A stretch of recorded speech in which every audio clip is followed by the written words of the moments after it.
اعوذ باللہ من الشیطان الرجیم، بسم اللہ الرحمن الرحیم۔ کلمہ طیبہ لا الہ الا اللہ محمد الرسول اللہ، علی ولی اللہ، وصی رسول اللہ، وا خلیفۃہ بلا فاصل۔ شیعہ نقطہ نظر دے وچ مذہب دو حصے تے مشتمل ہے، ایک حصہ اعتقاد، دوجا حصہ عمل۔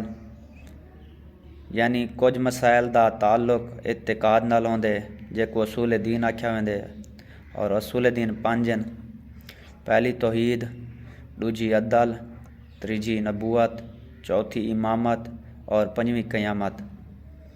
اور کچھ مسائل دا تعلق عمل نال ہوندے جنہیں کو فروع دین آکھیا ویندے، اور فروع دین 10 ہیں: پہلی نماز، دوجا روزہ، تیجی حج، چوتھی زکوٰۃ، پنجواں خمس، چھٹا جہاد، ستواں تولا، اٹھواں تبرع، نواں عمل بالمعروف اور ڈاواں نہی عن المنکر۔